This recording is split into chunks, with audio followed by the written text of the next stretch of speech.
जय हिंद दोस्तों, बहुत बहुत स्वागत है आप सभी का फोर्स एकेडमी की इस ऑनलाइन वीडियो सीरीज में। प्राचीन मध्य प्रदेश के एंशिएंट हिस्ट्री को कवर कर रहे हैं और मध्य प्रदेश के प्राचीन इतिहास में आज हमारा जो टॉपिक स्टार्ट हो रहा है बेटा वो है कलचुरी वंश। ठीक है, यानी राजपूत काल में बहुत सारे वंश आते हैं जैसे कलचुरी वंश को कवर करेंगे। उसके बाद बेटा हम लोग गुर्जर प्रतिहार वंश को कवर करेंगे। उसके बाद परमार वंश को कवर करेंगे और ये परमार डायनेस्टी हमारे एग्जाम पॉइंट ऑफ व्यू से काफी ज्यादा इंपॉर्टेंट हो जाती है बिकॉज आप लोगों ने एक राजा का नाम सुना होगा, वो थे राजा भोज। और राजा भोज परमार वंश के ही शासक हुआ करते थे जिनकी राजधानी धारा नगरी यानी धार हुआ करती थी। तो परमार वंश हमारे लिए काफी इंपॉर्टेंट होगा, यानी पहले कलचुरी कवर करेंगे, फिर Gurjara Pratihara dynasty, after that we will cover Paramara dynasty. Clear है? चलिए, उसके बाद पढ़ेंगे बेटा चंदेल वंश और चंदेल डायनेस्टी भी हमारे लिए काफी ज्यादा इंपॉर्टेंट हो जाती है। आप सभी को पता होगा जो खजुराहो है वो चंदेल वंश के राजाओं के द्वारा बनवाए गए टेंपल्स के लिए ही फेमस है। और आप लोगों ने एक राजा का नाम सुना होगा विद्याधर, जो कि एमपीपीएससी 2021 में डायरेक्ट क्वेश्चन पूछा गया था किस वंश के राजा हैं। तो चंदेल वंश हमारे लिए काफी इंपॉर्टेंट हो जाता है। उसके बाद बेटा बुंदेला वंश को हम लोगों ने रियासत में कवर ही किया है। अरे हाँ कि ना, बुंदेली जितनी भी रियासत है उनको हम लोगों ने डिटेल में कवर किया है। ओरछा रियासत, पन्ना रियासत, ठीक है, दतिया रियासत, इन सभी को हम लोगों ने काफी डिटेल में कवर किया। उसके बाद कवर करेंगे बेटा तोमर वंश और तोमर डायनेस्टी में एक बहुत महान राजा आते हैं जिनका नाम था मान सिंह तोमर। और इन्हीं मान सिंह तोमर के दरबार में बेटा तानसेन रहा करते थे। आप सभी को पता होगा तानसेन आगे चलकर अकबर के दरबार में चले जाते हैं, लेकिन तानसेन सबसे पहले मान सिंह तोमर के दरबार के कोर्ट सिंगर या म्यूजिशियन हुआ करते थे। और इस तोमर वंश को हमारे लिए काफी इंपॉर्टेंट हो जाता है जो कि ग्वालियर रीजन में रूल किया करते थे। यानी किस किस को कवर करना है, मेरे साथ एक बार इन सारे डायनेस्टीज का एटलीस्ट नाम तो बोल दीजिए जिससे आपके दिमाग में बैठ जाए। मेरे साथ बोलेंगे बेटा कलचुरी डायनेस्टी। कौन सा वंश? कलचुरी वंश। उसके बाद गुर्जर प्रतिहार वंश, आफ्टर दैट परमार वंश। राजा भोज किस वंश के राजा है? परमार वंश। उसके बाद चंदेल वंश, विद्याधर किस वंश का राजा है? चंदेल वंश का। बुंदेला वंश को हम लोगों ने रियासत में टॉपिक में कवर किया। उसके बाद तोमर वंश, और तोमर वंश में सबसे महान राजा कौन आते हैं बेटा? मान सिंह तोमर। ठीक है, चलिए शुरुआत करते हैं अपनी कहानी को कलचुरी वंश से। अब ध्यान से सुनिएगा बेटा, ये जो कलचुरी वंश है इसकी स्थापना पहले माहिष्मती में की जाती है। माहिष्मती यानी बेटा आज का महेश्वर, और महेश्वर किस डिस्ट्रिक्ट में आता है? खरगोन डिस्ट्रिक्ट में आता है। और महेश्वर किसकी कैपिटल हुआ करती थी? लोकमाता अहिल्याबाई की। अरे हाँ कि ना। और इसी महेश्वर में बेटा कलचुरी वंश की स्थापना होती है। आगे चलकर महेश्वर में दूसरे वंश का शासन स्टार्ट हो जाता है और जो महेश्वर या माहिष्मती के कलचुरी है ये महेश्वर को छोड़कर जबलपुर के त्रिपुरी में आ जाते हैं। यानी सबसे पहले कलचुरी वंश की स्थापना होती है बेटा माहिष्मती में। कहां होती है बेटा कलचुरी वंश की स्थापना? माहिष्मती में। और माहिष्मती के बाद कलचुरी वंश, जो कलचुरी वंश के राजा हैं वो त्रिपुरी में आ जाते हैं। यानी कितनी ब्रांचेस हैं कलचुरी वंश की? We have 2 branches. कौन कौन सी? एक है माहिष्मती के कलचुरी और दूसरे हैं बेटा त्रिपुरी के कलचुरी। क्लियर है? यानी सबसे पहले हम किसे कवर करेंगे? माहिष्मती। अच्छा, मैं बार बार माहिष्मती बोल रहा हूं, आपके दिमाग में रिंगटोन बजने लगी होगी, माहिष्मती साम्राज्यम। अरे हाँ कि ना। तो बाहुबली वाली माहिष्मती नहीं है बेटा, वो साउथ इंडिया की माहिष्मती हुआ करती थी। ठीक है, चलिए अब माहिष्मती की कलचुरी के बारे में सबसे पहला आपके दिमाग में ये सवाल उठेगा, सर आपने ये तो बता दिया कि माहिष्मती की कलचुरी यानी महेश्वर के, लेकिन महेश्वर में कलचुरी वंश का संस्थापक कौन था? Who was founder of Kalachuri dynasty in Maheshwar? तो ध्यान से सुनिएगा बेटा, इतिहास में किसी एक व्यक्ति का नाम नहीं मिलता, कोई स्पष्ट रूप से इतिहास में ये नाम नहीं मिलता है कि कलचुरी माहिष्मती के कलचुरी वंश की स्थापना किसने की। लेकिन हाँ, एक व्यक्ति का जरूर नाम मिलता है जिसे माहिष्मती के कलचुरी वंश का फर्स्ट नोन रूरल, प्रथम ज्ञात शासक माना जाता है और उसका नाम क्या है? कृष्णराज। क्या नाम है बेटा? कृष्णराज। तो अगर आपसे क्वेश्चन पूछा जाएगा कि माहिष्मती के कलचुरी वंश के संस्थापक कौन है, तो आप कहेंगे कि इतिहास में संस्थापक का क्लियर रूप से नाम नहीं मिलता है। लेकिन कलचुरी वंश का पहला नोन, माहिष्मती के कलचुरी वंश का पहला ज्ञात शासक कौन था बेटा? कृष्णराज। कौन था? कृष्णराज। ठीक है, चलिए अब ये कृष्णराज अपने आप में मेंस में एक 3 मार्कर क्वेश्चन भी पूछा जा सकता है। ठीक है, तो चलिए कवर करते हैं बेटा कृष्णराज के बारे में। सबसे पहला पॉइंट पॉइंट ध्यान रखना है, ये जो कृष्ण राज का है, ध्यान सुनिएगा, कृष्ण राज का जो शासन काल आता है वो लगभग 550 से 575 ईस्वी के बीच में आता है, ठीक है, यानी पहला पॉइंट। दूसरा पॉइंट कृष्ण राज के बारे में आपको ध्यान रखना है, कृष्ण राज माहिष्मती के कलचुरी वंश का फर्स्ट नोन रूरल है, पहला ज्ञात शासक है। और इसी कृष्ण राज को कई बार माहिष्मती के कलचुरी वंश का संस्थापक भी कहा जाता है। यानी कृष्ण राज के बारे में आपको कितने पॉइंट पता होना चाहिए? पहला पता होना चाहिए बेटा, ये कृष्ण राज माहिष्मती का राजा है, माहिष्मती के कलचुरी वंश का राजा है। दूसरा पॉइंट आपको पता होना चाहिए, इसका शासनकाल 550 से 575 तक है, और इसे क्या कहा जाता है? कलचुरी वंश का वास्तविक संस्थापक भी कहा जाता है, फाउंडर नहीं, रियल फाउंडर, ठीक है। चलिए, अब इसकी राजधानी क्या थी? तो नाम से क्लियर है, किसे कवर कर रहे हैं? माहिष्मती के कलचुरी को कवर कर रहे हैं, तो इसकी राजधानी भी क्या होगी बेटा? महेश्वर या माहिष्मती भी हुआ करती थी, ठीक है। अब ध्यान से सुनिएगा, कलचुरी वंश का इतिहास हमें सबसे पहले कहां से पता चला? वैसे तो बहुत सारी किताबें हैं, बहुत सारे पुराने ग्रंथ हैं जहां से कलचुरी वंश का इतिहास पता चलता है, और उन्हीं किताबों में से एक किताब आती है बेटा, उस किताब का नाम है 10 कुमार चरित। मेरे साथ बोलेंगे, क्या नाम है बुक का? 10 कुमार चरित। और 10 कुमार चरित नाम की किताब को किसने लिखा? महाकवि दंडी ने। किसने? महाकवि दंडी ने। एक तो प्रीलिम्स में डायरेक्ट क्वेश्चन पूछा जा सकता है कि 10 कुमार चरित नाम की किताब किसने लिखी? महाकवि दंडी ने लिखी। एक बार मेरे साथ बोल दीजिए, 10 कुमार चरित बुक किसने लिखी है? महाकवि दंडी ने लिखी है। और किताबों में अलग अलग अध्याय होते हैं बेटा, कोई भी किताब हो उसमें अलग अलग चैप्टर्स होते हैं। और ये 10 कुमार चरित नाम की जो किताब है, इसका जो 8वां अध्याय है बेटा, और इस 8वें अध्याय में कलचुरी राजवंश के बारे में जानकारी हमको मिलती है, ठीक है। तो हम लोगों ने क्या पढ़ा? कलचुरी वंश की 2 ब्रांचेस हैं, माहिष्मती की कलचुरी, त्रिपुरी की कलचुरी। कलचुरी वंश की स्थापना पहले महेश्वर में या माहिष्मती में होती है, इसलिए माहिष्मती का कलचुरी दोस्तों सबसे पुराना कलचुरी राजवंश है। उसके बाद माहिष्मती से कलचुरी राजा भागकर कहां आ जाते हैं? त्रिपुरी में आ जाते हैं, और त्रिपुरी के कलचुरी वंश की स्थापना होती है। महेश्वर के कलचुरी वंश की स्थापना किसने की? एक व्यक्ति का नाम नहीं मिलता, लेकिन हाँ, महेश्वर के या माहिष्मती के कलचुरी वंश का पहला ज्ञात शासक है कृष्णराज, और कृष्णराज का शासन काल आता है 550 से 575 तक। फिर इसे कई बार माहिष्मती के कलचुरी वंश का वास्तविक संस्थापक भी कहा जाता है। कलचुरी वंश के बारे में हमें जानकारी कहां से मिलती है? तो ध्यान रखिएगा बेटा, 10 कुमार चरित नाम की किताब से। और इस 10 कुमार चरित नाम की किताब को किसने लिखा? महाकवि दंडी ने लिखा। इतनी बातें क्लियर हो जाएंगी। चलिए, तो कृष्णराज के बारे में एक बार फिर से सुन लीजिए। माहिष्मती के कलचुरी वंश का प्रथम ज्ञात शासक है, शासन काल कब से कब तक है? 550 से 575 तक है। इसे क्या माना जाता है? वास्तविक संस्थापक माना जाता है, ठीक है। चलिए, अब ध्यान से सुनिएगा, इसने परमेश्वर की उपाधि धारण की थी। किसने बेटा? इसने, कृष्णराज ने परमेश्वर की उपाधि धारण की थी, ठीक है। अब इसके सिक्के मध्य प्रदेश के कई अलग अलग जगह से मिलते हैं, जैसे बेसनगर, तेवर, नासिक, अमरावती। हमारे लिए इंपॉर्टेंट नहीं है, ठीक है। चलिए, अब अगला राजा आता है बेटा शंकरगढ़। कौन आता है? शंकरगढ़। कृष्णराज का टाइम पीरियड कब से कब तक है? 550 से लेकर 575 तक, 550 से 575 तक। और कृष्णराज के बाद अगला कलचुरी राजा बनता है शंकरगढ़। तो मेरे साथ बोलेंगे, पहले कौन बना? कृष्णराज। उसके बाद कौन बना? शंकरगढ़। कृष्णराज का शासनकाल 550 से 575 तक, शंकरगढ़ का शासनकाल 575 से 600 ईस्वी तक, ठीक है। ये कौन था? ये कृष्णराज का बेटा हुआ करता था, और माहिष्मती के कलचुरी वंश का शासक हुआ करता था। अगर आपसे 3 मार्क का क्वेश्चन पूछा जाता है और एक मेंस में आपको शंकरगढ़ लिखा हुआ मिलता है, तो आपको कुछ ऐसे ही लिखना है। सबसे पहले आप परिचय बताएंगे कि ये कृष्णराज का बेटा है और माहिष्मती के कलचुरी वंश का शासक है। फिर अगर आपको शासनकाल याद होगा तो आप दूसरे पॉइंट में आप इसका शासनकाल बताएंगे कि 575 से लेकर 600 ईस्वी तक शंकरगढ़ का शासनकाल है, ठीक है।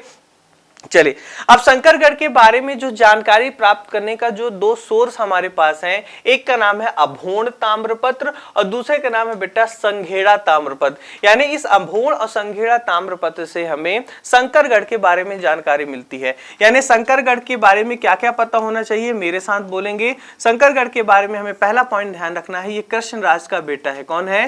कृष्णराज का बेटा है। और कृष्णराज कौन है? माहिष्मती के कलचुरी वंश का पहला ज्ञात शासक। मेरे साथ लगातार बोलते रहिएगा दोस्तों, ठीक है। मैं बार बार इसीलिए चीजों को बताता हूं जिससे आपको लगभग 99% चीजें क्लास में ही याद हो जाए। उसके बाद अगर आप एक बार पढ़ेंगे 2x पे वीडियो देख लेंगे तो आपको सब कुछ याद हो जाएगा।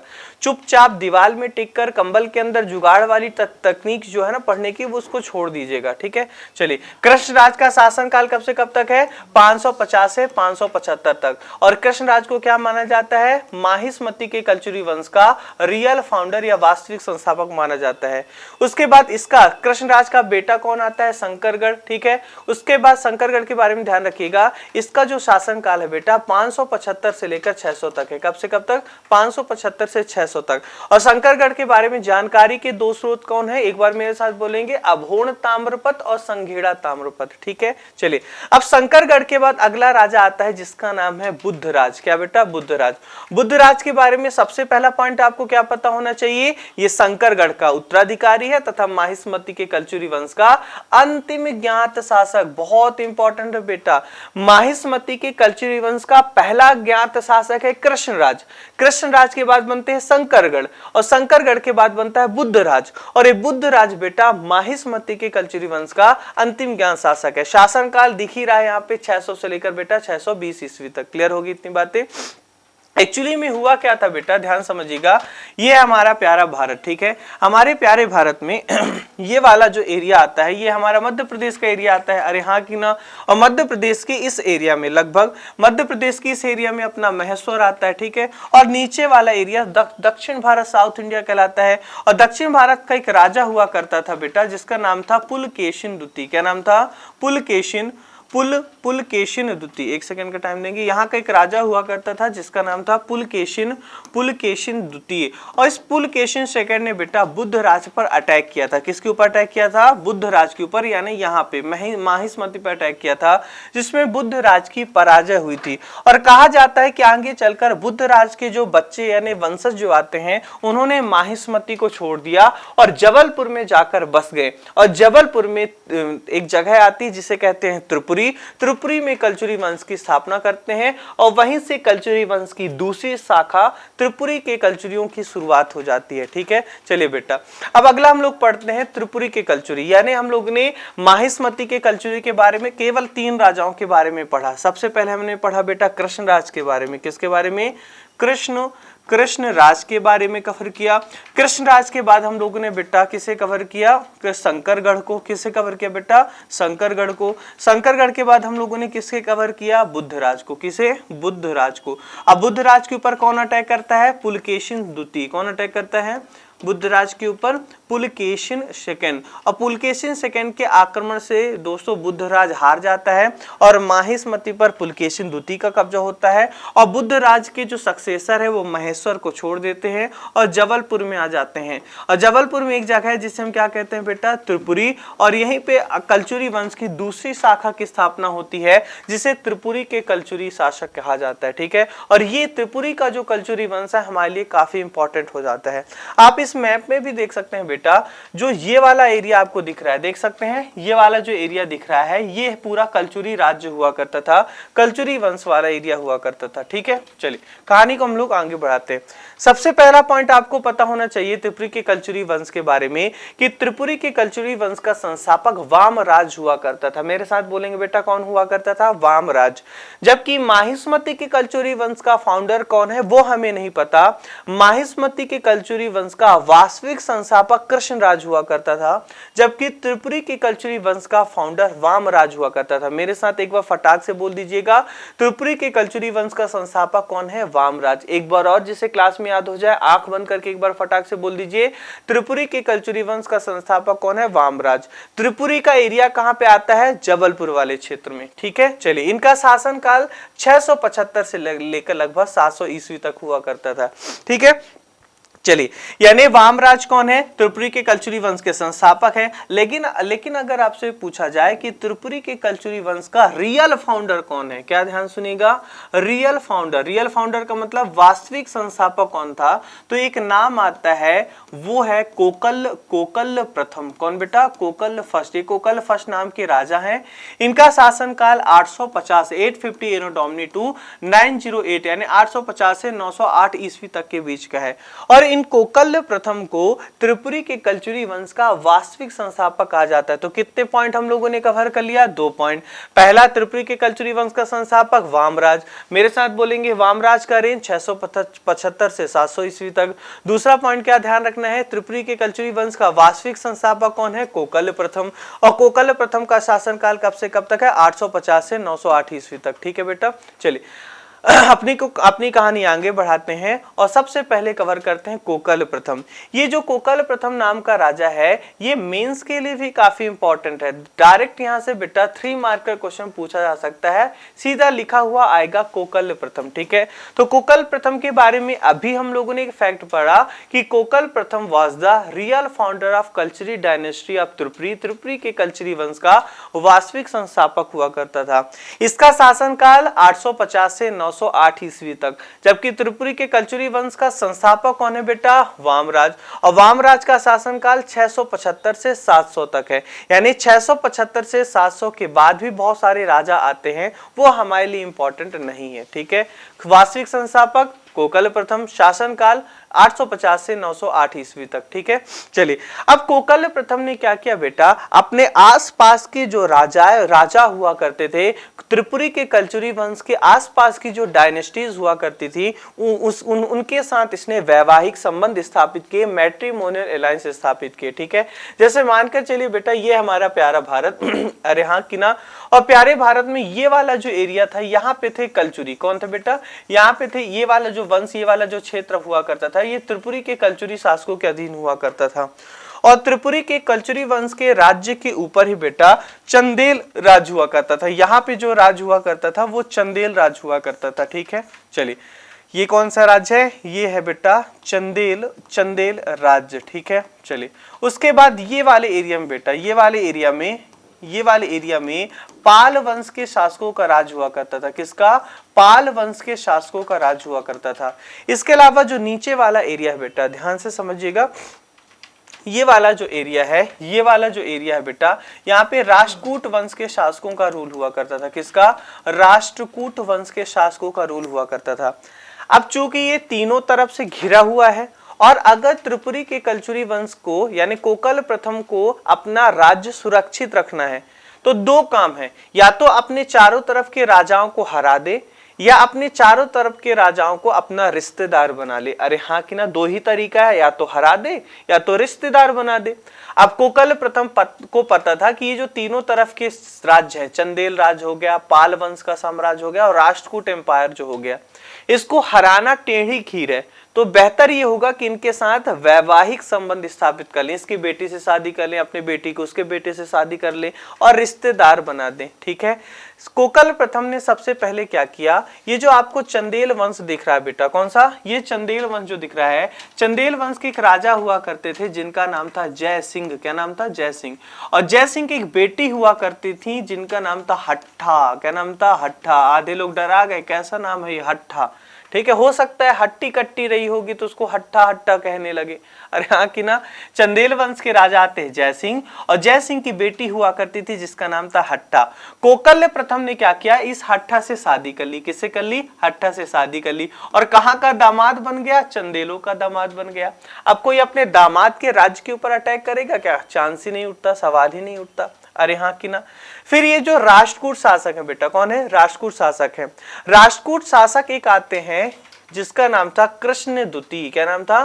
कृष्णद्वती। और कोकल प्रथम ने क्या किया? राष्ट्रकूट राजा कृष्णद्वती से अपनी बेटी की शादी करा दी, और इनके बेटी का नाम हुआ करता था बेजवा। क्या नाम था? बेजवा। ये सुनो, यानी कोकल प्रथम खुद चंदेलों का दामाद बन गया और राष्ट्रकूटों को अपना दामाद बना लिया, यानी ऊपर वालों से भी रिश्तेदारी हो गई, नीचे वालों से भी रिश्तेदारी हो गई। इसी तरह पाल वंश के शासकों के साथ भी अपने नाती पोतों की शादी करा देता है और पाल वंश के साथ भी रिश्तेदारी स्थापित कर लेता है। अब ये वाला एरिया बचा है, यहाँ का एरिया। अरे हाँ कि ना। और यहाँ पे छोटे छोटे राज्य हुआ करते थे। कोकल प्रथम ने क्या किया? इन छोटे छोटे राज्य पर अटैक करता है और अपने साम्राज्य को थोड़ा सा बड़ा कर लेता है। या सुनो, इसीलिए तो कोकल देव प्रथम को त्रिपुरी के कल्चुरी वंश का वास्तविक संस्थापक कहा जाता है। क्लियर होगी इतनी बातें? चलिए अपनी कहानी को आगे बढ़ाते हैं। एक अभिलेख आता है बेटा जिसका नाम है बिल्हारी लेख। क्या नाम है? बिल्हारी लेख। ये बिल्हारी लेख कहाँ पे बेटा? ये कटनी में आता है। कहाँ पे आता है?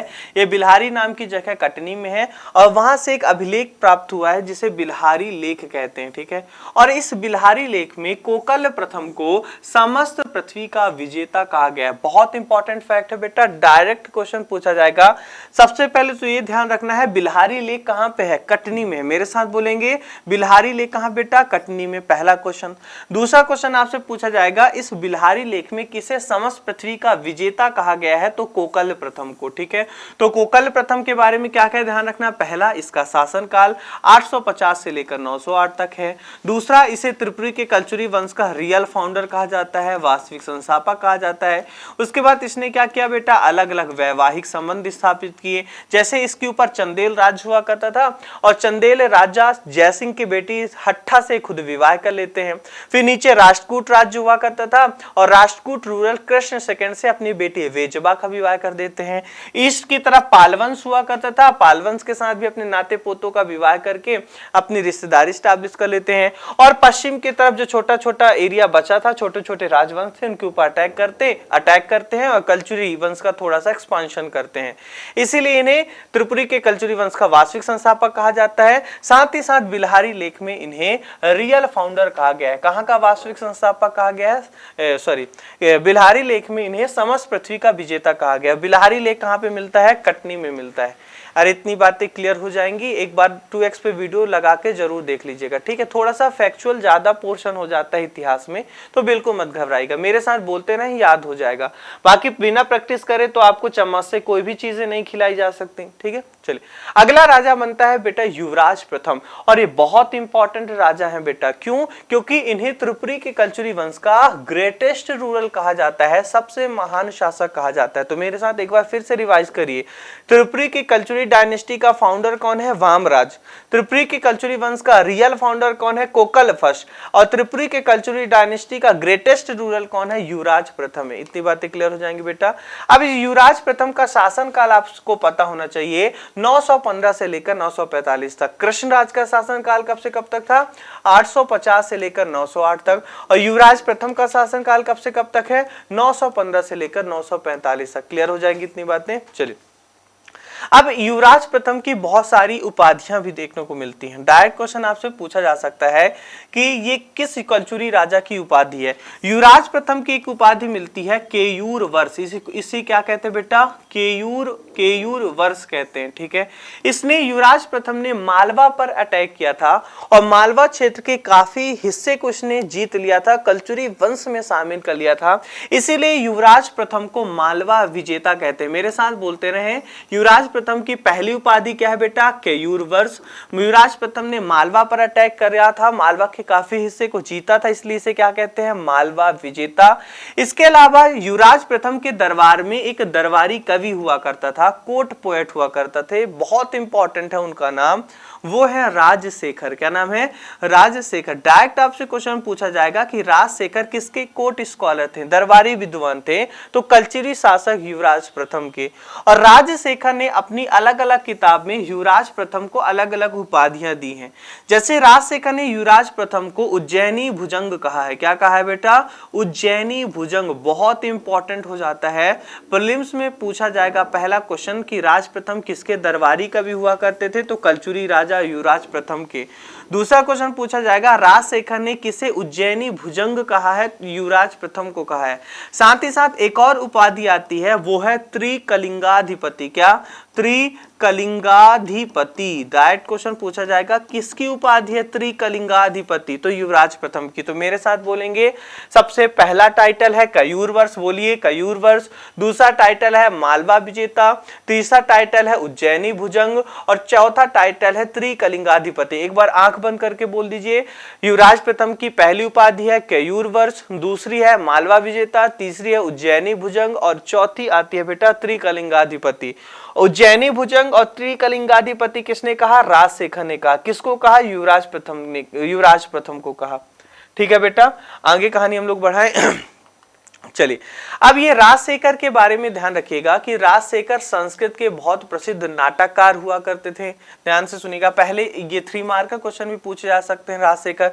तो पहले आप बताएंगे संस्कृत के सुप्रसिद्ध नाटककार एवं कवि हुआ करते थे, ठीक है। दूसरा आप बताएंगे बेटा ये पहले गुर्जर प्रतिहार वंश के शासक, ध्यान से सुनिएगा, ये जो राजशेखर थे पहले गुर्जर प्रतिहार वंश के शासक, गुर्जर प्रतिहार डायनेस्टी के, गुर्जर प्रतिहार डायनेस्टी के रूलर आते हैं जिनका नाम था महेंद्रपाल। महेंद्रपाल पहले महेंद्रपाल के दरबारी कवि हुआ करते थे। फिर महेंद्रपाल से दोस्तों, महेंद्रपाल के दरबार से राजशेखर कलचुरी शासक युवराज प्रथम के दरबार में आ जाते हैं। किसके दरबार में आ जाते हैं? युवराज प्रथम के दरबार में। यानी राजशेखर के बारे में हम लोगों ने पहला पॉइंट पढ़ा कि राजशेखर संस्कृत लैंग्वेज के एक महान पोएट, साथ ही साथ एक नाटककार हुआ करते थे। ये पहले महेंद्रपाल के दरबारी कवि थे। महेंद्रपाल कौन है? गुर्जर प्रतिहार वंश का राजा है। महेंद्रपाल के दरबार से ये युवराज प्रथम के दरबार में आ जाते हैं। युवराज प्रथम किस वंश के राजा हैं? कलचुरी वंश के राजा हैं, त्रिपुरी के कलचुरी वंश के रूलर हैं। उसके बाद आपको ध्यान रखना है इनकी कुछ किताबें, इनकी कुछ बुक का नाम आपको ध्यान रखना है, क्योंकि डायरेक्ट क्वेश्चन पूछा जाएगा कि ये XYZ की जो नाम की जो बुक है वो किस कवि ने लिखी है। पहला आता है बेटा काव्य मीमांसा, मेरे साथ बोलेंगे याद हो जाएगा, काव्य मीमांसा, ठीक है। पहली किताब, डायरेक्ट क्वेश्चन पूछा जाएगा काव्य मीमांसा किसने लिखी है? राजशेखर ने। उसके बाद आता है कर्पूर मंजरी, क्या? कर्पूर मंजरी, 2 याद हो गए, काव्य मीमांसा, कर्पूर मंजरी, काव्य मीमांसा, कर्पूर मंजरी। तीसरा आता है बेटा बाल भारत, क्या आता है? बाल भारत, ठीक है, बाल भारत। उसके बाद बाल रामायण, क्या? बाल रामायण, बाल भारत, बाल रामायण, 4 किताबें तो याद हो गई। ऐसे ही काव्य मीमांसा, कर्पूर मंजरी, बाल भारत और बाल रामायण। एक बार फिर से बोलेंगे, काव्य मीमांसा, कर्पूर मंजरी, बाल भारत और बाल रामायण। इसके अलावा एक और किताब का नाम ध्यान रखिएगा, विदोसाल भंजिका, विदोसाल भंजिका।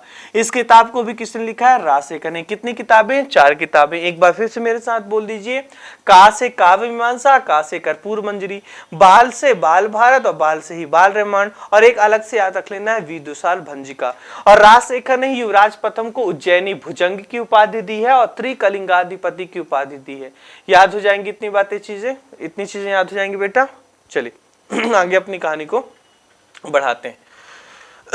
फिर ध्यान रखिएगा ये जो युवराज प्रथम के एक मंत्री हुआ करते थे, एक्चुअली में आपको युवराज प्रथम के 2 मंत्री का नाम ध्यान रखना है। एक मंत्री का नाम आता है गोलक, क्या? ध्यान रखिएगा, जो युवराज प्रथम थे, युवराज फर्स्ट है। युवराज फर्स्ट के दरबार में एक तो राजशेखर हुआ करते थे। कौन हुआ करते थे? एक थे राजशेखर, दूसरे हुआ करते थे जिनका नाम था गोलक, क्या थे? ये तो दरबारी कवि हुआ करते थे, कोर्ट पोएट हुआ करते थे। उसके बाद आते हैं गोलक, ये मिनिस्टर हुआ करते थे, मंत्री हुआ करते थे। और एक और मंत्री था बेटा भाग मिश्र, क्या था? भाग मिश्र। और भाग मिश्र को ही कई बार बेटा भागुरायण कह देते हैं। क्या कह देते हैं? भागुरायण। डायरेक्ट क्वेश्चन पूछा जा सकता है कि राजशेखर, गुल्लक और भाग मिश्र किसके दरबार में थे? युवराज प्रथम के। एक बार फिर से मेरे साथ बोलेंगे, राजशेखर, गुल्लक और भाग मिश्र को ही भागुरायण कहते हैं। किसके कोर्ट में थे? युवराज प्रथम के दरबार में थे। अब गोलक का एक अभिलेख मिलता है बेटा, ध्यान सुनिएगा। इस गोलक नाम का जो मंत्री था युवराज प्रथम का, इसका एक अभिलेख बांधवगढ़ से मिलता है। कहां से मिलता है बेटा? बांधवगढ़ से मिलता है। तो डायरेक्ट क्वेश्चन पूछा जाएगा कि कलचुरी शासक युवराज प्रथम के किस मंत्री का एक अभिलेख बांधवगढ़ से मिला है? ध्यान रखिएगा गुल्लक। कैसे याद रखेंगे? गुल्लक, गुल्लक से आ जाएगा गुल्लक, और गुल्लक को बांध के रखो बेटा। अरे हाँ कि ना, गुल्लक में पैसे होते हैं, तो गुल्लक से गुल्लक, और गुल्लक को बांध कर रखो बांधवगढ़, ठीक है।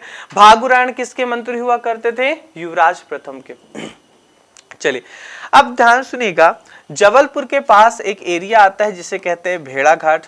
आप कहेंगे सर इसमें कौन सी नई बात है, ये तो हमें पता है। भेड़ाघाट किसके लिए फेमस है? तो धुआंधार वाटरफॉल के लिए फेमस है, नर्मदा नदी के द्वारा बनाया जाता है।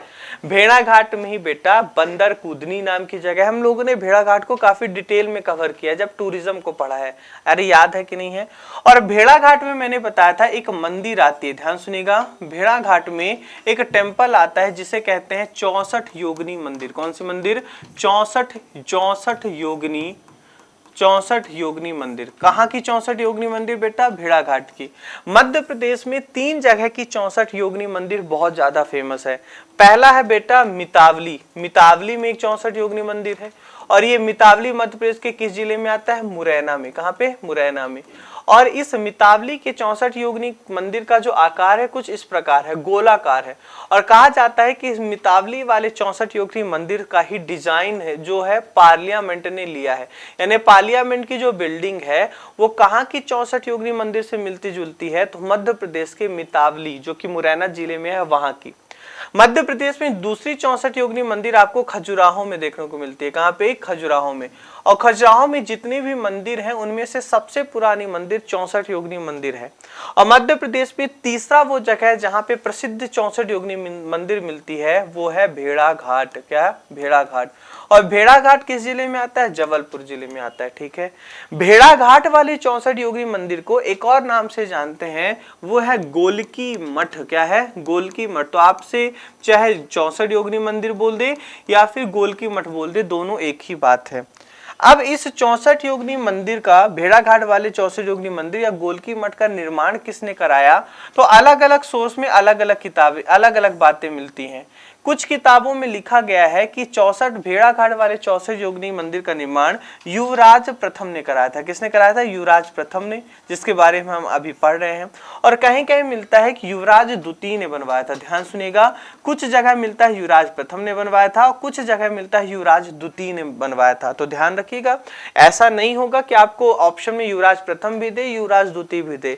आपको युवराज नाम देखना है और आंसर कर देना है। ठीक है, इतनी बातें। चलिए,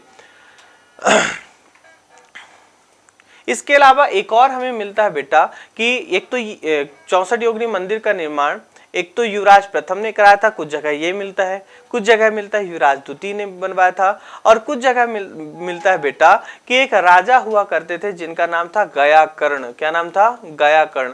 और इस गयाकर्ण नाम के राजा की एक रानी हुआ करती थी जिनका नाम था अलहण देवी। क्या? अलहण देवी ने करवाया था। तो 3 हमें मिलते हैं। ठीक है, वैसे मध्य प्रदेश में कितनी जगह 64 योगिनी मंदिर है? 3 जगह प्रसिद्ध है। मितावली में जहाँ की डिजाइन पार्लियामेंट ने लिया है, दूसरा खजुराहो के, तीसरा भेड़ाघाट के। भेड़ाघाट वाले 64 योगिनी मंदिर को गोलकी मठ कहते हैं। किसने बनवाया था? अलग अलग जगह अलग अलग मिलते हैं। 3 लोगों का नाम मिलता है, युवराज प्रथम, युवराज द्वितीय, और गयाकर्ण नाम के राजा आते हैं, उनकी पत्नी अलहण देवी का नाम भी मिलता है। ठीक है, तो आपको इनमें से जो भी मिल जाए आप कर दीजिएगा। कहानी को हम लोग आगे बढ़ाते हैं। प्रीलिम्स में डायरेक्ट क्वेश्चन पूछा जा सकता है कि इस मंदिर का निर्माण किसने कराया। अब युवराज प्रथम की एक पत्नी हुआ करती थी जिनका नाम था नोहला। आप बोलेंगे सर आप ये कैसी बात कर रहे हो, युवराज प्रथम की एक पत्नी हुआ करती थी। एक पत्नी मतलब इनकी पत्नियों में से एक पत्नी थी जिनका नाम था नोहला। ठीक है, और नोहला नाम की जो पत्नी थी युवराज प्रथम की, उन्होंने दमोह जिले में एक जगह आता है नोहटा नाम की जगह है, और नोहटा में भगवान शिव का एक मंदिर बनवाया जिसे नोहलेश्वर महादेव मंदिर कहते हैं। क्या कहते हैं? नोहलेश्वर महादेव मंदिर या नोहलेश्वर शिव मंदिर।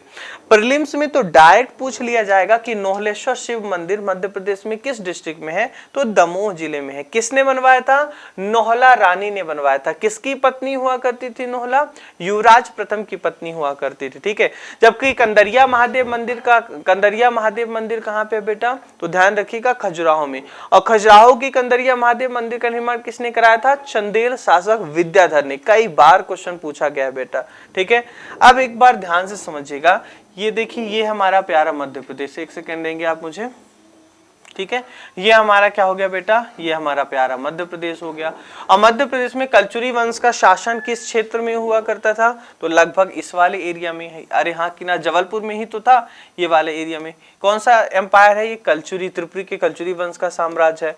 और इस वाले एरिया में ध्यान सुनिएगा, ये वाला पूरा एरिया चंदेल शासकों का हुआ करता था। किसका हुआ करता था? ये वाला चंदेल राजाओं का, या चंदेल एम्पायर था, साम्राज्य था। और चंदेल वंश के एक शासक आते हैं जिनका नाम था यशोवर्मन। बहुत फेमस रूलर है। जब हम लोग चंदेल वंश को पढ़ेंगे तो इनके बारे में मैं बताऊंगा, यशोवर्मन के बारे में। यशोवर्मन ने किसके ऊपर अटैक किया था बेटा? युवराज फर्स्ट के ऊपर। किसके ऊपर? युवराज प्रथम के ऊपर अटैक किया था। और इन दोनों के बीच में जो युद्ध हुआ था बेटा, उसमें ये युवराज प्रथम जो है कलचुरी राजा, ये हार जाते हैं और यशोवर्मन की जीत होती है। तो ध्यान रखिएगा, युवराज प्रथम किस चंदेल शासक से हार गया था? यशोवर्मन नाम के राजा से।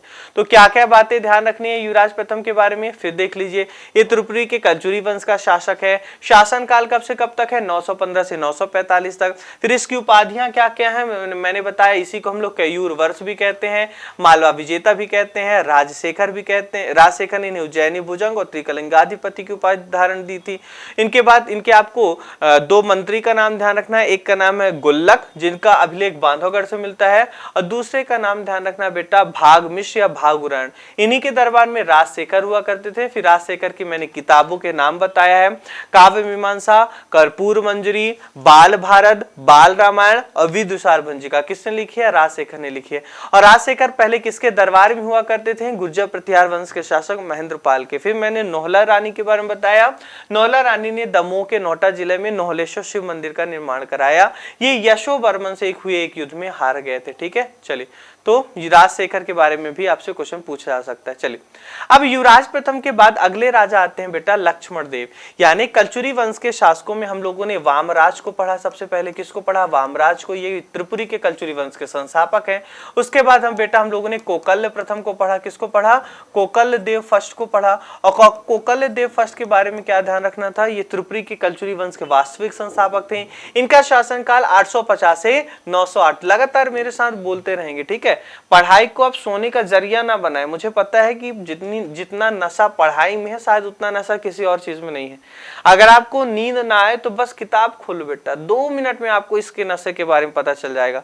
कब वो किताब आपके मुंह में गिर जाएगी पता भी नहीं चलेगा। अरे हाँ, कि ना आपके साथ हुआ है क्या ऐसा? मेरे साथ तो कई बार हुआ है। पढ़ते पढ़ते मैं ऐसे मोबाइल हाथ में लिए रहता हूँ, कई बार वो मोबाइल मेरे मुंह में ही गिर गया। और जब मोबाइल मेरे मुंह में गिर गया तो उसके बाद 2 घंटे तक नींद नहीं आई, क्योंकि दर्द होने लगा था। अरे हाँ कि ना? तो नींद ना आए, नींद अगर नहीं आ रही है तो टाइम वेस्ट करने से अच्छा है कि आप 2x में वीडियो लगा के रख सकते हैं। ठीक है, सुनते सुनते सो जाएं। कम से कम नींद ना आने का वो जो बीच का वक्त है ना, लगभग आधे घंटे का, वो वेस्ट नहीं होगा। कुछ तो ज्ञान की बातें जाएंगी, लेकिन हाँ, हाथ में रखकर मत देखिएगा कि नाक टूट जाए आपकी। ठीक है, साइड में रख देना है। चलो बेटा, अगले फिर हम लोगों ने कोकल प्रथम के बाद युवराज के बारे में पढ़ा। किसके बारे में? युवराज प्रथम के बारे में पढ़ा। राजशेखर की कहानी समझी। युवराज प्रथम के बाद कलचुरी वंश के अगले राजा आते हैं लक्ष्मण देव प्रथम। उतने इंपॉर्टेंट नहीं हमारे लिए, फिर भी 2-4 बातें ध्यान से सुन लीजिएगा। लक्ष्मण देव प्रथम कौन है? तो युवराज देव प्रथम के पुत्र हैं, उत्तराधिकारी हैं। शासन काल कब से कब तक है? 945 से 975। अच्छा, देखते हैं कौन कौन गजनी नहीं है। ठीक है, कोकल प्रथम का टाइम पीरियड मुझे बताइए। कोकल प्रथम का टाइम पीरियड फटाक से 850 से 908 तक। युवराज प्रथम का टाइम बताइए, 915 से 945 तक। और युवराज प्रथम का बेटा कौन है? लक्ष्मण देव। और लक्ष्मण देव का टाइम पीरियड कब से कब तक है? 945 से बेटा 970 तक। इतनी बातें क्लियर हो जाती हैं। चलिए, अब लक्ष्मण देव की सबसे खास बात यह है, इन्होंने कलचुरी एम्पायर जो था, कलचुरी साम्राज्य जो था, उसको विस्तार किया। यानी इन्होंने एक्सपांशनिस्ट पॉलिसी को अपनाया, विस्तारवादी नीति को अपनाते हैं। और लक्ष्मण देव की जो विस्तारवादी नीति है, विस्तारवादी एक्सपांशनिस्ट पॉलिसी का मतलब है इन्होंने किसके ऊपर अटैक किया, कैसे इन्होंने कलचुरी राज्य का विस्तार किया, इसके बारे में जानकारी हमें 2 लेख से पता होती है, 2 अभिलेख से पता चलता है। एक का नाम है बेटा बिल्हारी अभिलेख, और ये बिल्हारी अभिलेख कहां पे है? कटनी में है। और इसी बिल्हारी अभिलेख में, याद करिए मैंने बताया है, कोकल प्रथम को समस्त पृथ्वी का विजेता कहा गया। डायरेक्ट क्वेश्चन पूछेगा, एक बार फिर से सुन लीजिए कान खोलकर। बिल्हारी अभिलेख कहां पे? कटनी में, पहला। और बिल्हारी अभिलेख में किसे समस्त पृथ्वी का विजेता कहा गया है? तो ध्यान रखिएगा, कोकल देव प्रथम को। और इसी बिल्हारी अभिलेख और एक और अभिलेख नाम है जिसका नाम है गौहराबा अभिलेख। इससे लक्ष्मण देव के बारे में जानकारी पता चलती है। यानी लक्ष्मण देव के बारे में हम लोगों ने क्या क्या सीख लिया। सबसे पहला कि लक्ष्मण देव ये त्रिपुरी के कलचुरी वंश का राजा है। 1 सेकंड दीजिएगा मुझे टाइम।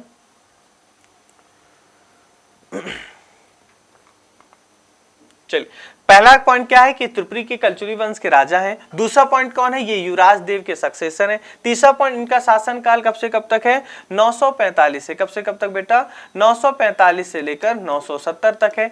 तीसरा, इन्होंने क्या किया, त्रिपुरी के जो कलचुरी वंश का उसका साम्राज्य का विस्तार किया, इन्होंने विस्तारवादी नीति को अपनाया।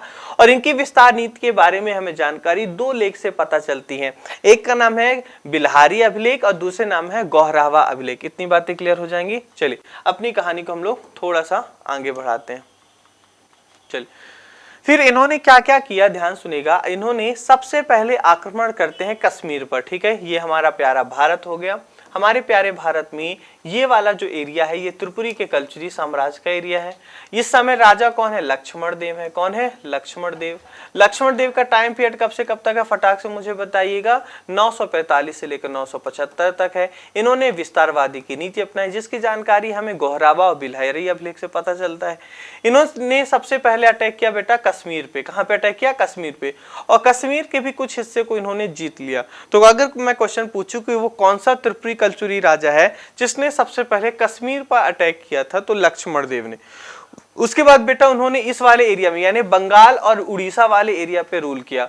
और खास बात यह बेटा कि जब इन्होंने उड़ीसा पे अटैक किया तो उड़ीसा में एक मूर्ति इनको बहुत पसंद आई। वो मूर्ति किसकी थी, वो कालिया नाग की मूर्ति थी। किसकी मूर्ति थी बेटा, कालिया नाग। कालिया नाग याद है, जिसे भगवान श्री कृष्ण ने क्या किया था बेटा, एकदम दौड़ा दौड़ा यमुना नदी से भगाया था, अरे याद है। इस कालिया नाग में बेटा बहुत सारे हीरे जवाहरात अलग अलग रत्न जड़े हुए थे।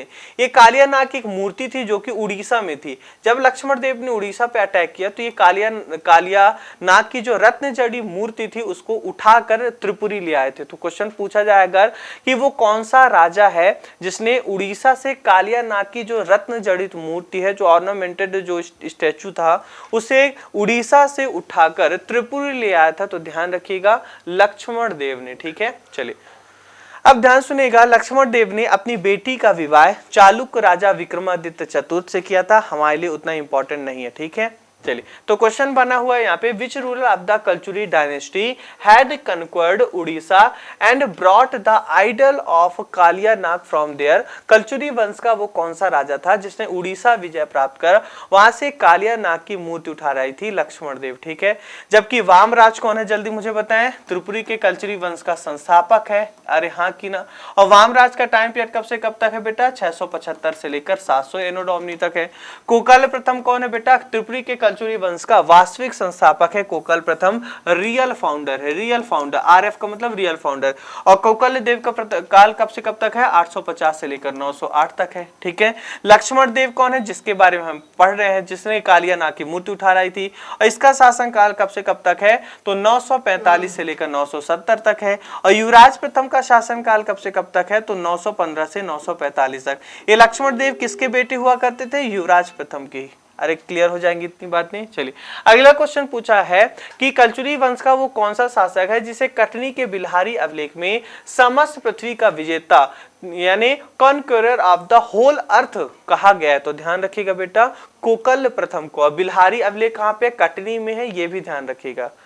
क्लियर हो जाती इतनी बातें। यानी सबसे पहले हम लोगों ने पढ़ा वामराज को, मैं बार बार इसलिए लिख रहा हूं जिससे आपको याद हो जाए, ठीक है। वामराज के बाद हम लोगों ने किसे पढ़ा बेटा, कोकल प्रथम को, कोकल देव प्रथम को पढ़ा। कोकल देव प्रथम के बाद हम लोगों ने युवराज फर्स्ट को पढ़ा। किसको पढ़ा, युवराज फर्स्ट को पढ़ा। युवराज फर्स्ट के बाद हम लोगों ने बेटा लक्ष्मण देव को पढ़ा। और लक्ष्मण देव ने क्या किया था, उड़ीसा से कालिया नाग की मूर्ति उठा लाई थी, विस्तारवादी नीति अपनाता है, कश्मीर उड़ीसा बंगाल पर अटैक करके जीतता है।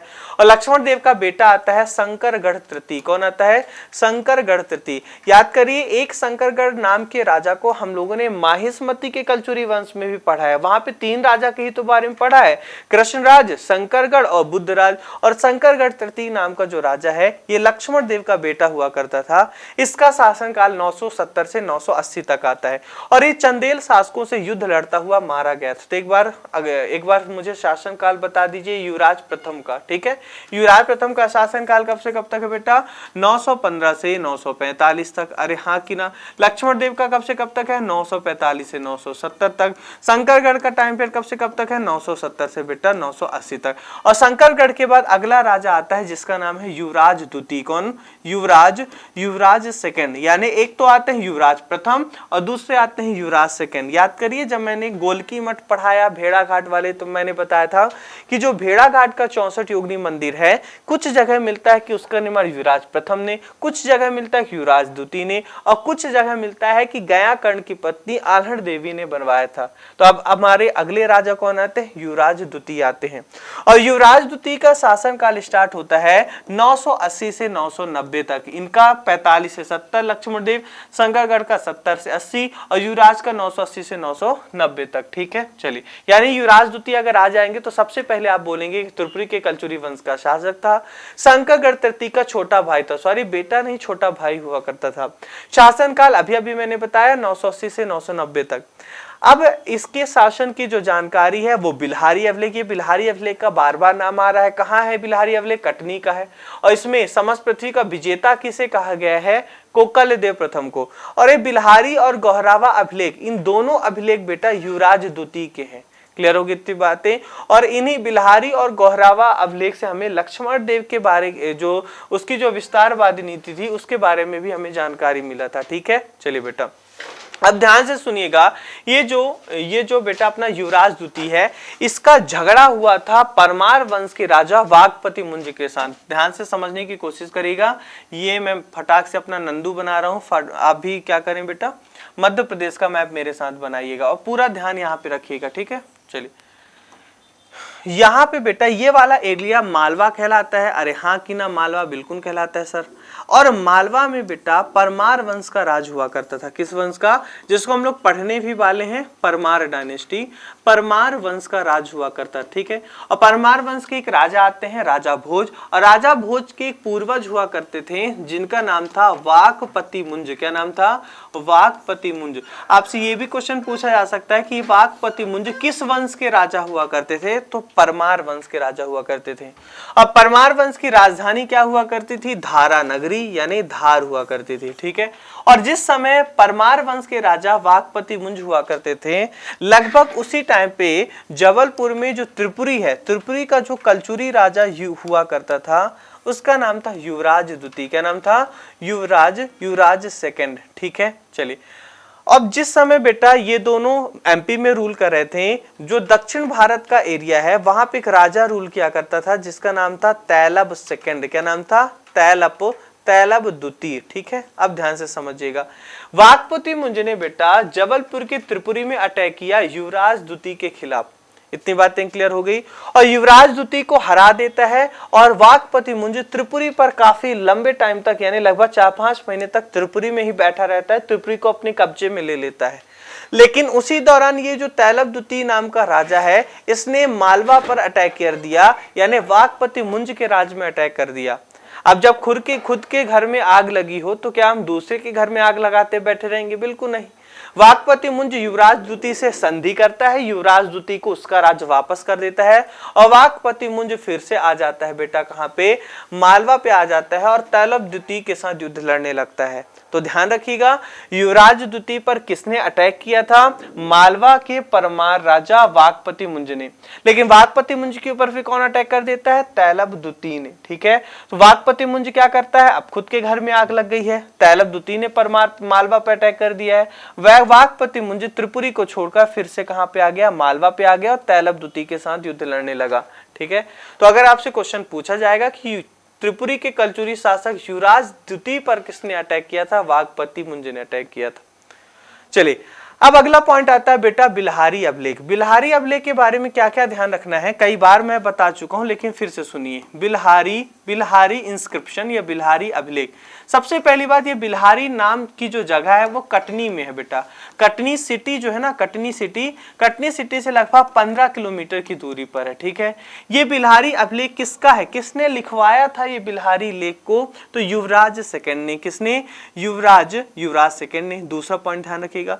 तीसरा पॉइंट ध्यान रखिएगा, इसी बिल्हारी अभिलेख में कोकल कोकल फर्स्ट नाम का जो राजा था, जिसे त्रिपुरी के कलचुरी वंश का वास्तविक संस्थापक माना जाता है, इस कोकल प्रथम को समस्त पृथ्वी का विजेता कहा गया है। क्या कहा गया है? समस्त पृथ्वी का विजेता कहा गया है। डायरेक्ट क्वेश्चन पूछा जाएगा।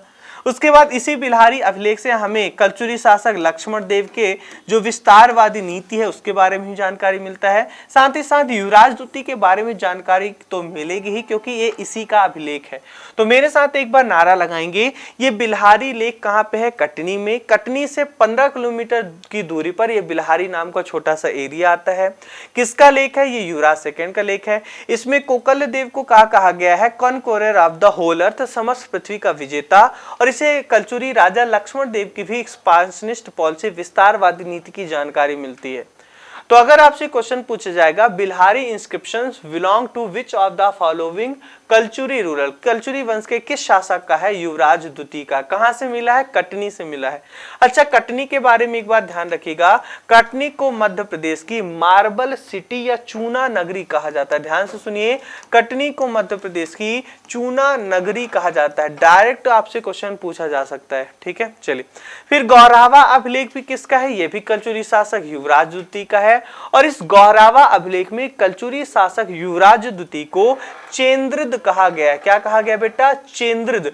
चेंद्रिद का मतलब होता है चेदी वंश के राजाओं में चंद्र के समान, चांद के समान सुंदर, चांद के समान प्रतापी। अब ये चेदी वंश कौन सा बेटा? तो कई बार क्या है, कलचुरी वंश के साथ चेदी वंश का भी नाम जुड़ जाता है और इस वंश को कलचुरी चेदी वंश भी कहा जाता है। ठीक है, तो आपसे डायरेक्ट क्वेश्चन पूछा जा सकता है। पहला ये बोलेगा गौरावा अभिलेख किस कलचुरी राजा का? युवराज द्वितीय का है। और गौरावा अभिलेख में युवराज द्वितीय को चेंद्रिद कहा गया है। तो अगर एक क्वेश्चन बन जाए, which one of the following Kalachuri ruler has been called चेंद्रिद इन गौरावा इंस्क्रिप्शन, गौरावा अभिलेख में निम्न में से किस कल्चुरी शासक को चेंद्रिद कहा गया? तो ध्यान रखिएगा, युवराज द्वितीय। और बिल्हारी अभिलेख में conqueror of the whole earth, समस्त पृथ्वी का विजेता किसे कहा गया बेटा? कोकल प्रथम को कहा गया। ठीक है, अब युवराज द्वितीय के द्वारा ध्यान समझिएगा एक मंदिर का निर्माण कराया जाता है और ये टेम्पल हमारे लिए बहुत इंपॉर्टेंट है। एमपी के एग्जाम में यहाँ से क्वेश्चन भी पूछा गया है। ये जो सुंदर सा मंदिर आप देख रहे हैं, इस मंदिर का नाम है विराटेश्वर मंदिर। क्या नाम है बेटा? इस टेम्पल का नाम है विराटेश्वर टेम्पल, विराटेश्वर मंदिर। कहाँ पे है विराटेश्वर मंदिर? आप लोगों ने शहडोल का नाम सुना है? बिल्कुल सुना है सर। शहडोल मध्य प्रदेश का सबसे छोटा और नया नवेला संभाग है। अरे हाँ कि ना। और शहडोल शहर में ही दोस्तों एक जगह आता है जिसे कहते हैं बाणगंगा। एक्चुअली में शहडोल की एक तहसील है जिसका नाम है सुहागपुर। आप लोगों ने सुहागपुर का नाम जरूर सुना होगा। मध्य प्रदेश में कोयला के सबसे बड़े क्षेत्र में से एक है सुहागपुर, और सुहागपुर में रिलायंस को कोलबेड मीथेन भी मिला है। तो विराटेश्वर मंदिर शहडोल के सुहागपुर तहसील के बाणगंगा नाम की जगह पर है। कहाँ पे बेटा? बाणगंगा नाम की जगह पर है। और ये जो तहसील है ना बेटा, सुहागपुर जो तहसील है, ये दूर नहीं है, ये शहडोल शहर से लगा हुआ है। आपको पता ही नहीं चलेगा कि शहडोल शहर और सुहागपुर कहाँ एक दूसरे से जुड़े हुए हैं। ठीक है, तो शहडोल के सुहागपुर तहसील के बाणगंगा नाम की जगह पर एक मंदिर है जिसे कहते हैं विराटेश्वर मंदिर। अगर हम धर्म की माने तो कहा जाता है इस विराटेश्वर मंदिर का निर्माण पांडवों ने एक ही रात में कर दिया था, एक ही दिन में इस पूरी मंदिर को बनवा दिया था। कहां पे मिलता है हमें? धार्मिक मान्यताओं के अनुसार। लेकिन अगर हम हिस्टोरियंस की माने, इतिहासकार की माने, तो ये जो विराटेश्वर मंदिर है इसको कलचुरी शासक युवराज द्वितीय ने बनवाया था। किसने बनवाया था? युवराज सेकंड ने बनवाया था। भगवान शिव का मंदिर है। कुछ लोग इसे कर्ण देव का मंदिर भी मानते हैं। तो बस 2 पॉइंट ध्यान रख लीजिएगा आप, इन 2 पॉइंट से आपकी गाड़ी दौड़ जाएगी। पहला, विराटेश्वर मंदिर कहाँ पे है? तो शहडोल के सुहागपुर के बाणगंगा नाम की जगह पर है। किसने बनवाया? तो कलचुरी शासक युवराज द्वितीय ने बनवाया। और रिलीजियस मिथोलॉजी की बात करें तो पांडवों ने इस मंदिर को एक रात में ही बनवा दिया था, ऐसा कहा जाता है। ठीक है, चलिए अगले राजा बनते हमारे कोकल देव। और कोकल देव से अपनी कहानी को हम लोग कल कंटिन्यू करेंगे। आपको करना क्या है, एक बार बेटा ध्यान सुनिएगा, सफलता ऐसे नहीं मिलती। मुझे अगर ये सारी चीजें याद है बेटा तो एक दिन में तो मुझे भी याद नहीं होती। मैं भी अभिमन्यु नहीं हूँ, यस नो, मैंने भी प्रैक्टिस की है, मैंने भी सीखी है और आज भी मैं भूल जाता हूँ। अगर आप भूल रहे हैं तो इसे अपनी कमजोरी मत समझिए, क्योंकि भूलना बेटा मानव की ताकत है, भूलना इंसान की कमजोरी नहीं है। मानकर चलिए अगर आपके पास भूलने की ताकत नहीं होती तो इंसान पागल हो जाता। ठीक है, मानकर चलिए कोई XYZ नाम का पर्सन है और XYZ के पेरेंट्स की किसी भी दुर्घटना में, भगवान ना करे, किसी की डेथ हो, इस XYZ के पेरेंट्स की डेथ हो गई। अब अगर XYZ नाम का व्यक्ति उस इंसिडेंट को नहीं भूलता तो क्या जी पाता? नहीं बेटा, ये पागल हो जाता। तो भूलना हमारी कमी नहीं, भूलना हमारी ताकत है। भूलने की ताकत भगवान ने ना दी होती तो हमारा जीना मुश्किल हो जाता। लेकिन अगर आप फैक्ट्स को भूल रहे हैं तो गलती नहीं है, रिवाइज करिए, 2 बार 3 बार 4 बार पढ़ेंगे, कभी नहीं भूलेंगे। ठीक है, तो वीडियो को 2x में लगाना है और एक बार PDF के जो नोट्स है उसको पढ़ लीजिएगा, एक बार हाथ चला लीजिएगा, इतने में आपका काम चल जाएगा। ठीक है, मिलते हैं नेक्स्ट वीडियो में जहां हम लोग कोकल द्वितीय से अपनी कहानी को आगे बढ़ाएंगे। तब तक के लिए हंसते रहिए, मुस्कुराते रहिए। जय हिंद, जय भारत। Thank you everyone.